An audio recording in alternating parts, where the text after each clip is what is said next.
آپ دیکھ رہے ہیں گمٹی چرچ ٹی وی۔ اور کتنے لوگ ہیں جو پاسٹر ایمریک جوزف صاحب کو جانتے ہیں، پہلے سے جانتے ہیں؟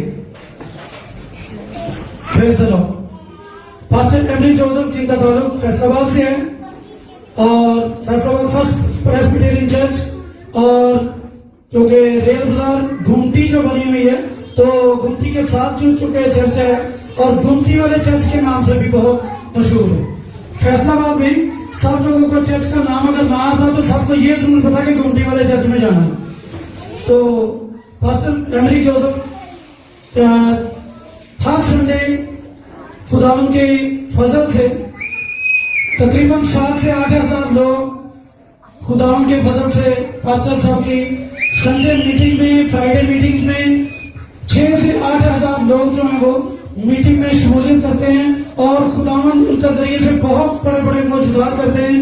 اور خداوند کے شکر گزار ہیں کہ ملیشیا میں جب ہمیں پتہ چلا کہ پاسٹر جی آ رہے ہیں تو ہم نے کوشش کی کہ ہم بھی ایک چھوٹی سی میٹنگ ارینج کریں جس میں جتنے لوگ بھی ہم آ سکیں، تو تاکہ سب لوگ یہاں پہ آئیں اور پاسٹر جی کلام شیئر کریں۔ اور خداوند کے حضور جب وہ دعا کرتے ہیں تو خداوند بڑے بڑے کام کرتے ہیں۔ پریز دی لارڈ۔ بہت سے معجزات آپ یوٹیوب پہ دیکھ سکتے ہیں، بہت سے معجزات جو فیصل آباد کے لوگ بہت سے جانتے ہیں۔ اور آج خدا نے ممکن کیا کہ پاسٹر ایمریک جوزف ہمارے ساتھ ہیں، اور میں چاہوں گا کہ ہم سب کھڑے ہو کر بھرپور تالیوں سے خدا کے خادم کو ویلکم کریں گے۔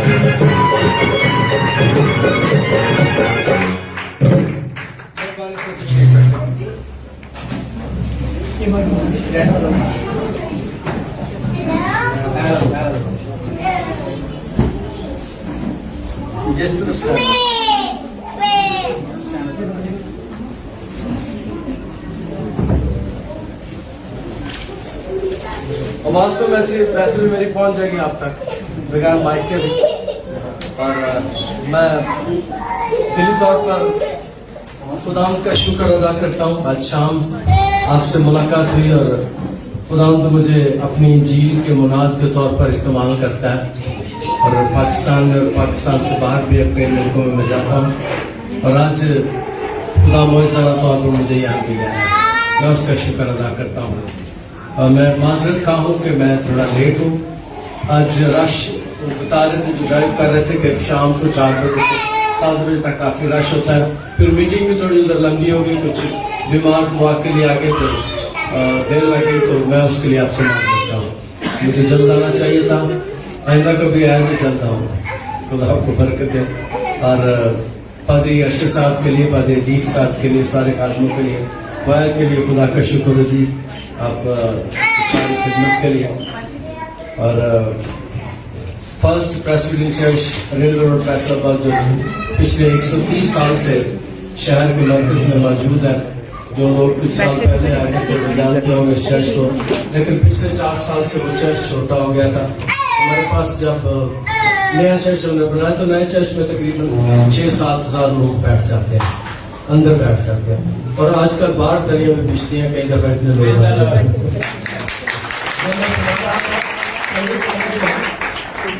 تو لوگ مجھے مذاق کرتے تھے کہ پادری صاحب ایڈا بڑا گرجا بنایا جاتا ہے، لوگ کا بدلا ہونا کے لیے، اور خدا کا شکر ہو خدا نے ان کو مقبول کہہ لیا گرجا بن گیا۔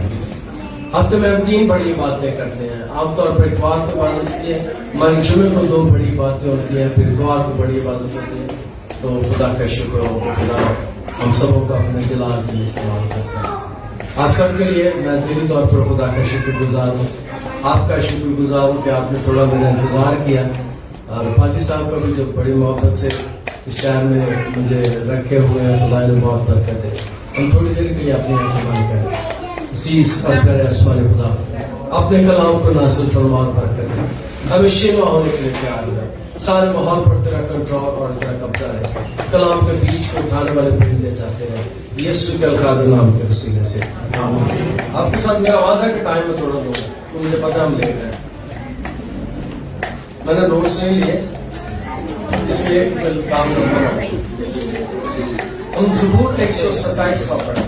مجھے پاکستان میں جانا ہے آج اسی تعلق سے اور میں زبور 127 کا پڑھوں گا. معلوم یعنی ہیکل کی زیارت کا گیت سلیمان کا.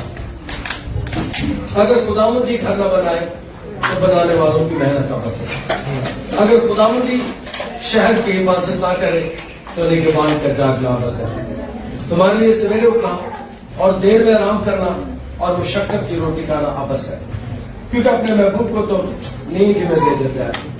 دیکھو اولاد خداوند کی طرف سے میراث ہے اور پیٹ کا پھل اسی کی طرف سے اجر ہے. جوانی کے فرزند ایسے ہیں جیسے زبردستی ہاتھ میں تیر. خوش نصیب ہے وہ آدمی جس کا ترکش ان سے بھرا ہے. جب اپنے دشمنوں سے فاٹک پر باتیں کریں گے تو شرمندہ نہ ہوں گے. خدا کا شکر اس کے کلام کے لیے. آمین. جب زبور میں نے پڑھا ہے تو اس کا 7 معنی ٹائٹل یا سرنامہ پڑھا ہے. اور یہودی استاد جب بھی زبور کی تلاوت کرتے تھے تو اس کا سرنامہ یا ٹائٹل ضرور پڑھتے تھے. اس کا ٹائٹل یا سرنامہ پڑھنے سے زبور کے بارے میں ہمیں پتہ چل جاتا ہے. اور اس کا ٹائٹل ہے کہ معلوم یعنی ہیکل کی زیارت کا گیت. اور یہ زبور 120 سے لے کے زبور 134 تک زبور 15 ان 15 مزامیر کے اوپر یہ ٹائٹل ہے معلوم یعنی ہیکل کی زیارت کا گیت. اور یہ زبور جس کی میں نے تلاوت کی ہے اس کو خاندانی زبور کہتے ہیں. اور اسی تعلق سے بارے صاحب نے دیکھا کہ خاندان کے بارے میں اپنے کے بارے میں آج کلام کیا اور میں نے یہ زبور کو منتخب کیا. اور یہ زبور لکھا مقدس سلیمان نے اور اس کو ترتیب جو دیا تھا وہ حزقیہ بادشاہ نے. یہ 15 مزامیر زبور 120 سے لے کے زبور 134 تک 15 مزامیر جو ہے کہ حزقیہ بادشاہ کی جب عمر بڑھی 15 سال تو اس نے 15 مزامیر کو ترتیب دیا. اور ترتیب دے کے بنی اسرائیل کے قوم کو کہا کہ جب سال میں 3 بار تم ہیکل کی زیارت کے لیے جاتے ہو, سال میں 3 بار تم عید منانے کے لیے جاتے ہو تو یہ زبور پڑھا کرو. اس طور سے یہ اس کے 15 سال کی جب عمر بڑھی تو اس کی شکر گزاری کے طور پر اس نے 15 مزامیر کو ترتیب دیا. یہ بنی اسرائیل قوم جب سال میں 3 بار ہیکل کی زیارت کے لیے جاتے, عید منانے کے لیے جاتے تو ان 15 مزامیر کو گاتے ہوئے جاتے. خدا دے گھر جدو میں جانا ٹولیاں نال, اور ٹولیاں میں خدا کے گھر جاتے ہیں. پھر جب یروشلم جو پہاڑوں پر آباد ہوئے نظر آنا شروع کرتے ہیں وہ کہتے اکھیاں چکنا میں وہ پہاڑا مدد لئی میں کس نے پکار. یہ 15 مزامیر راستے میں گاتے ہوئے جاتے اور سفر ٹولیوں میں ہوتا تھا تاکہ راستے میں چور ڈاکو نہ لوٹ لیں. اور اس لیے اور جب لوگ یہاں پہ بیٹھے ہوئے ایسا ماحول ہمارے ملک کا بھی تھا. آج سے 100 سال پہلے جب لوگ سیالکوٹ کنونشن پر جاتے تھے تو میری اماں بتاتی ہے کہ گڈوں پر جاتے تھے, ڈھولکیاں بجاتے جاتے تھے اور گیت گاتے ہوئے زبور گاتے ہوئے جاتے تھے. اور ایسا ماحول پاکستان میں بھی رہا ہے. اور یہ زبور جب بنی اسرائیل قوم گاتے ہوئے ہیکل کے پاس آتے تو ہیکل کے 15 سیڑھیاں تھیں, 15 سیڑھیاں تھے ہیکل میں داخل ہونے کے لیے. ہر سیڑھی پر کھڑے ہو کے ایک زبور پڑھتے, ایک زبور گاتے, پھر اگلی, پھر 15 مزامیر گاتے ہوئے پڑھتے ہوئے ہیکل میں داخل ہو جاتے. اور یہ خاندانی زبور ہے. اور لکھا اس کے سرنامے سے بھی پتہ چلتا ہے کہ مقدس سلیمان ہے. مقدس سلیمان بادشاہ ایسا بادشاہ ہے جس نے بہت سا تعمیرات کا کام کروایا. اس نے سب سے بڑا تعمیر کا جو کام کرا اس کے باپ سے خدا نے استحقاق لے لیا. اسے کہا کہ تیرا بیٹا میری ہیکل تعمیر کرے گا. اور مقدس سلیمان میں جو سب سے زیادہ خوبصورت بات تھی اس نے ہیکل کو تعمیر کیا, ہیکل کو بنایا. اور اس کی جو حکومت اس کا اختیار اتنا اچھا تھا کہ سبا کی ملکہ اسے دیکھنے کے لیے, اس کا انتظام, اس کی تعمیرات کا کام سبا کی ملکہ دیکھنے کے لیے. اور وہ کہتا ہے اگر خداوندی گھر نہ بنائے, جس نے محل بنائے, جس نے ہیکل بنائی, جس نے تعمیرات کا کام کیا, اور اسرائیل کی قوم میں وہ تیسرا بادشاہ تھا جس نے سب سے زیادہ حکومت کے کاموں میں حصہ لیا اور کام انجام دیے. وہ کہتا ہے اگر خداوندی گھر نہ بنائے تو بنانے والوں کی محنت نہ بسے. اور گھر دو قسم کے ہوتے ہیں, گھر دو قسم کے ہوتے ہیں. ایک افراد سے بنتا ہے جو خدا نے پہلا جوڑا بنایا. خدا نے جب آدم کو دیکھا تو خدا نے کہا کہ آدم کا اکیلا رہنا اچھا نہیں, میں اس کے لیے ایک مددگار اس کی بناؤں گا. خدا نے خاندان بنا دیا. پہلی ضرورت انسان کی جو پوری کی, خدا نے خاندان بنا دیا. اور پھر دوسری بات یہ ہے کہ خاندان بھی خدا بناتا ہے اور گھر بھی خدا بناتا ہے. لوگوں کے پاس بڑے بڑے پیسے ہوتے ہیں, بڑا بڑا سامان ہوتا ہے, پر گھر کئی دفعہ نہیں ہوتا, گھر کرائے کا ہوتا ہے. اور اگر کبھی گھر آپ نے بنایا ہو تو گھر میں سیمنٹ, ریت, بجری, سریا, اینٹیں, لوہا, کوئی بھی چیز کسی نے انسان نے نہیں بنائی. انسان ان چیزوں کو لے کے گھر تعمیر کرتا ہے. چیزیں خدا نے بنائی. لاکھوں سال پہلے خدا نے لوہا بنا کے رکھ دیا تھا, اس کی کھڑکیاں بنا لیتے ہیں, سریا بنا لیتے ہیں. اسی طرح لکڑی خدا نے پودے پیدا کیے, ہم کاٹتے ہیں اور اس کے دروازے کھڑکیاں بنا لیتے ہیں. کوئی چیز ایسی نہیں. ہاں انسان ترتیب کرتا ہے, انسان بناتا نہیں ہے, تعمیر کا کام کرتا ہے. اور اسی لیے مقدس سلیمان نے اتنا کچھ بنانے کے بعد کہتا ہے جے یہاں وانا گھر نو بناوے ساڈی محنت کارتی جائے. اس کا مطلب ہے کہ گھر صرف خدا بناتا ہے, خاندان ابا بناتا ہے, اماں بناتی ہے, لیکن گھر خدا تعمیر کرتا ہے. اور یہ بھی خاندان خدا نے بنایا ہے. خدا نے آدم کو بنایا مٹی سے, پھر اس کے نسلوں میں زندگی کا دم پھونکا, اور پھر اس کی پسلی نکالی اور عورت کو بنانے سے پہلا کام یہ ہے کہ خدا نے گھرانے بنائے, خاندان بنائے. اور پھر آگے چل کے مقدس سلیمان اس بات کو بیان کرتے ہیں. دیکھو کیسی اچھی بات ہے. معاف کیجیے میں اگلے زبور پہ چلا گیا. زبور 167, اگر خداوندی گھر نہ بنائے تو بنانے والوں کی محنت ابس. اس کا مطلب ہے اگلی بات وجہ کرتا ہے کہ انسان کتنی جدوجہد کر لے, کتنی محنت کر لے, گھر نہیں بنتے. خدا بناتا ہے, خدا وسائل مہیا کرتا ہے, خدا سارا کچھ ہمیں مہیا کرتا ہے. اور نگہبان کا جاننا بس ہے. گھر بن گیا, خاندان بن گیا, پھر حفاظت کی ضرورت ہوتی ہے. اور یاد رکھیں مقدس سلیمان جس کی ایک اشارے پر ہزاروں سپاہی کھڑے رہتے تھے. میں نے وہ علاقے دیکھی ہے, میں وہاں گیا ہوں, ان بادشاہوں کس طرح وہ رہتے ہیں. ان کی ایک اشارے پر جب مقدس داؤد فلسطینیوں سے حج کا صندوق لینے کے لیے گیا تو اس کا 30,000 جنگی مرد تھے, 30,000 فوجی اس کے ساتھ تھے. اور وہ اس کا بیٹا کہتا ہے اگر خداوند شہر کی حفاظت نہ کرے تو نگہبان کا جاگنا بس ہے. یاد رکھیں حفاظت خدا کرتا ہے. میں 2 مثالیں دوں گا کہ خدا کس طرح حفاظت کرتا ہے. پاکستان میں آپ شاید جانتے ہو سلیمان تحصیل کو اس نے اپنے گن مین نے گولی مار دی تھی, جو اس کی حفاظت کی تنخواہ لیتا تھا. اس کو اس نے گولی مار کے مار دیا اور اس کی حفاظت کے میں پیسے لیتا تھا. اور اسی طرح انڈیا میں اندرا گاندھی کو اس کے اپنے گن مین نے گولی مار کے مار دی تھی. اس کا مطلب ہے بندہ بندے کی حفاظت نہیں کر سکتا.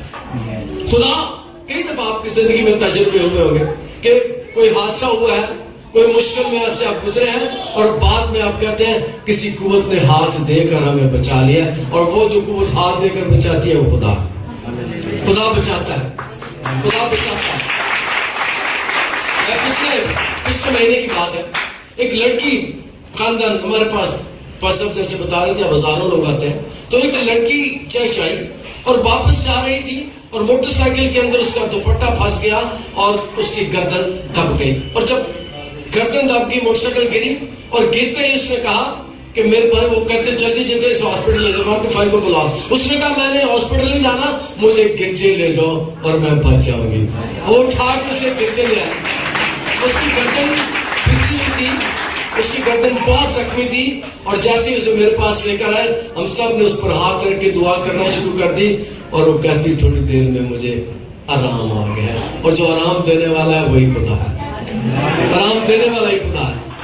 بس ہی مشکلات سے, مصیبتوں سے جو رہائی دیتا ہے اور جو لا علاج بیماریوں کا علاج کرتا ہے وہ خدا ہے.